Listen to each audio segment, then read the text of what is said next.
समस्त मात्र शक्तियों भाई बंधुओं सादर जय श्री कृष्ण। श्रावण मास शुक्ल पक्ष की पुत्रदा एकादशी का व्रत श्रद्धा पूर्वक विधि पूर्वक करने से और इसकी पावन व्रत कथा सुनने से पुत्र को दीर्घ आयु की प्राप्ति होती है। भगवान विष्णु जी की कृपा से सभी मनोकामनाएं पूर्ण होती है, सभी पापों का नाश होता है। तो मित्रों, आज आपको हम बताएंगे इस वर्ष 2023 में श्रावण मास शुक्ल पक्ष की पुत्रदा एकादशी का व्रत कब रखा जाएगा और यह व्रत आपको किस प्रकार से करना चाहिए। तो मित्रों, आप सभी का बहुत बहुत स्वागत है आपके अपने ही चैनल एस्ट्रो गुरुजी में। यदि आपने अभी तक हमारे चैनल को सब्सक्राइब यदि नहीं किया हो तो अभी सब्सक्राइब कर लें और बेल आइकन को अवश्य दबाएं, जिससे हमारे अगले आने वाले नए वीडियो की नोटिफिकेशन सबसे पहले आपके पास पहुंचे। आप नित्य नई नई ज्ञानवर्धक जानकारियां व नित्य का राशिफल हमारे चैनल से प्राप्त करते रहें। तो साल में आने वाली हर एक एकादशी का अपना अलग ही महत्व होता है। सावन मास शुक्ल पक्ष में आने वाली एकादशी तिथि को पुत्रदा एकादशी के नाम से जाना जाता है। पुत्रदा एकादशी साल में वैसे 2 बार आती है। पुत्रदा एकादशी को लेकर मान्यता ऐसी है कि इस दिन व्रत रखने से संतान सुख की प्राप्ति होती है, साथ ही संतान की उन्नति होती है, संतान को दीर्घ आयु की प्राप्ति होती है। तो आइए अब हम जानते हैं कब है श्रावण मास में पुत्रदा एकादशी का व्रत, इसका महत्व क्या है और इसकी पूजा विधि क्या है। तो हिंदू पंचांग के अनुसार सावन मास की शुक्ल पक्ष की एकादशी तिथि दिनांक 26 अगस्त 2023 को देर रात्रि 12:09 पर आरंभ होगी और अगले दिन यानी 27 अगस्त की रात्रि 9:33 पर समाप्त होगी। तो उदयात तिथि के अनुसार यह व्रत दिनांक 27 अगस्त 2023 को रखा जाएगा। 27 अगस्त को बहुत ही शुभ सर्वार्थ सिद्धि योग भी है।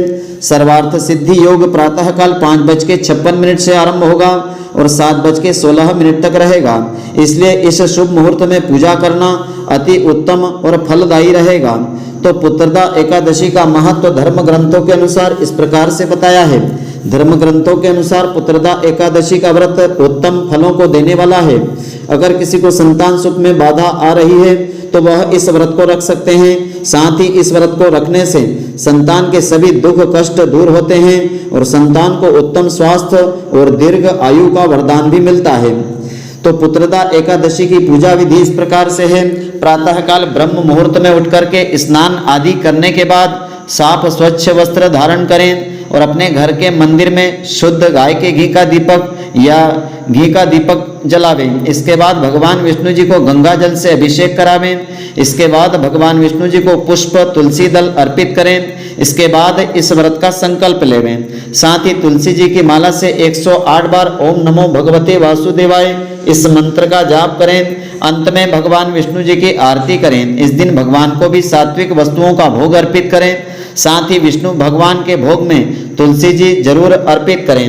इस दिन रविवार है तो तुलसी के पत्ते को एक दिन पहले ही आपको तोड़ करके रखना चाहिए, तभी वह उपयोग आप कर सकते हैं। तो इस दिन पूजा अर्चना श्रद्धा पूर्वक करने के बाद पुत्रदा एकादशी की पावन व्रत कथा को अवश्य सुनें। इस कथा को श्रद्धा पूर्वक श्रवण करने से इस व्रत का पूरा फल प्राप्त होता है। तो पुत्रदा एकादशी की पौराणिक कथा के अनुसार यह कथा इस प्रकार से है। इस दिन यह कथा श्रद्धा पूर्वक जो भी श्रवण करते हैं उनको भगवान श्री हरि की कृपा अवश्य प्राप्त होती है और व्रत का पूरा फल मिलता है। तो श्री युधिष्ठिर कहने लगे कि हे भगवान, मैंने श्रावण मास के कृष्ण पक्ष की कामिका एकादशी का सविस्तार वर्णन आपके मुख से सुना है। अब आप मुझे श्रावण मास शुक्ल पक्ष की एकादशी का नाम क्या है, यह व्रत करने की विधि क्या है और इसका महात्म्य क्या है, कृपा करके बताने की कृपा करें। तो भगवान मधुसूदन कहने लगे कि इस एकादशी का नाम पुत्रदा एकादशी है। इस एकादशी को पवित्रा एकादशी भी कहा जाता है। पुत्रदा एकादशी व्रत करने वाले व्यक्ति को पूजा करने के बाद श्रावण मास की पुत्रदा एकादशी की व्रत कथा को जरूर सुनना चाहिए। ऐसा करने से व्रत पूर्ण होता है, मनोकामनाएं पूरी होती है। अब आप शांति पूर्वक इसकी कथा को सुनिए। इसके सुनने मात्र से ही वाजपेयी यज्ञ का फल प्राप्त होता है। तो द्वापर युग के आरंभ में महिष्मती नाम की एक नगरी थी, जिसमें महीजीत नाम का एक राजा राज्य करता था। लेकिन पुत्रहीन होने के कारण राजा को राज्य सुखदायक नहीं लगता था। उसका मानना था कि जिसके यहाँ संतान नहीं हो उसके लिए यह लोक और परलोक दोनों ही दुखदायक होते हैं। पुत्र सुख की प्राप्ति के लिए राजा ने अनेक प्रकार के उपाय किए, परंतु राजा को पुत्र की प्राप्ति नहीं हुई। वृद्धावस्था आती देख करके राजा ने प्रजा के प्रतिनिधियों को बुलवाया और कहा कि हे प्रजाजनों, मेरे खजाने में अन्याय से उपार्जन किया हुआ धन बिल्कुल नहीं है, न ही मैंने कभी देवताओं तथा ब्राह्मणों का धन छीना है, किसी दूसरे की धरोहर भी मैंने नहीं ली है और प्रजा को पुत्र के समान पालन करता रहा हूँ। मैं अपराधियों को भी पुत्र तथा बांधवों की तरह दंड देता रहा था, कभी किसी से घृणा ईर्ष्या नहीं की, सबको सम्मान दिया है, सभी को समान मैंने माना है, सज्जनों की सदा पूजा करता हूँ। इस प्रकार धर्मयुक्त राज्य करते हुए भी मेरे यहाँ पुत्र नहीं है, सो मैं अत्यंत दुख पा रहा हूँ। इसका क्या कारण है? राजा महिजीत की इस बात को विचारने के लिए मंत्री तथा प्रजा के प्रतिनिधि वन में गए। वहां बड़े बड़े ऋषि मुनियों के दर्शन किए तो राजा की उत्तम कामना की पूर्ति के लिए किसी श्रेष्ठ तपस्वी मुनि को देखते फिर रहे थे, घूम रहे थे, तो एक आश्रम में पहुंचे। उन्होंने वहां अत्यंत वयोवृद्ध, धर्म के ज्ञाता, बड़े तपस्वी, परमात्मा में मन लगाए हुए, निराहार, जितेंद्रिय, जितात्मा, जितक्रोध, सनातन धर्म के गूढ़ तत्वों को जानने वाले और समस्त शास्त्रों के ज्ञाता महात्मा लोमेश मुनि के दर्शन किए, जिनका कल्प के व्यतीत होने पर एक रोम गिरता था। तो सबने जाकर उन ऋषियों को प्रणाम किया। उन लोगों को देख करके मुनि ने पूछा कि आप लोग किस कारण से यहाँ आए हुए हैं? निःसंदेह आप लोगों का मैं हित करूँगा। मेरा जन्म केवल दूसरों के उपकार के लिए हुआ है, इसमें संदेह बिल्कुल नहीं करें।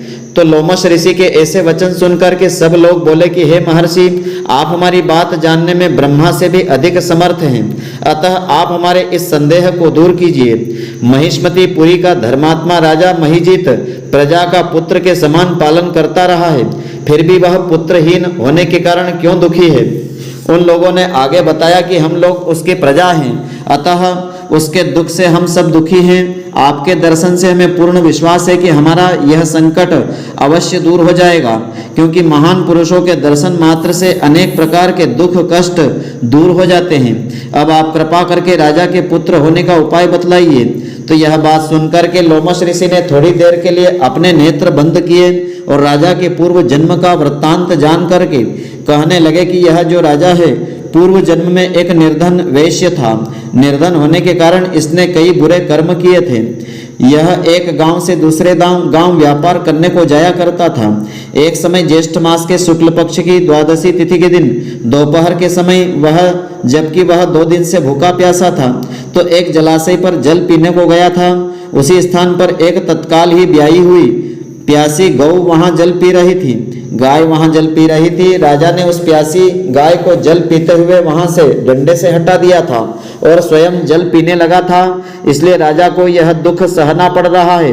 एकादशी के दिन भूखा रहने से वह राजा हुआ और प्यासी गौ को जल पीते हुए हटाने के कारण पुत्र वियोग का दुख सहन करना पड़ रहा है। ऐसा सुनकर के सब लोग कहने लगे कि हे ऋषि, शास्त्रों में पापों का प्रायश्चित भी तो बताया है, अतः जिस प्रकार राजा का यह पाप नष्ट हो जाए ऐसा कोई उपाय बताने की कृपा कीजिए। लोमश ऋषि मुनि कहने लगे कि श्रावण मास शुक्ल पक्ष की एकादशी तिथि को, जिसे पुत्रदा एकादशी कहते हैं, तुम सब लोग व्रत करो, रात्रि को जागरण करो, तो इससे राजा का यह पूर्व जन्म का पाप अवश्य नष्ट हो जाएगा, साथ ही राजा को पुत्र की अवश्य प्राप्ति होगी। लोमश ऋषि के ऐसे वचन सुनकर के मंत्रियों सहित सारी प्रजा नगर को वापस लौट आई। जब श्रावण मास शुक्ल पक्ष की एकादशी तिथि आई तो ऋषि की आज्ञा के अनुसार सबने पुत्रदा एकादशी का व्रत और जागरण, भजन आदि किया था। इसके पश्चात द्वादशी तिथि के दिन इसके पुण्य का फल राजा को दिया था।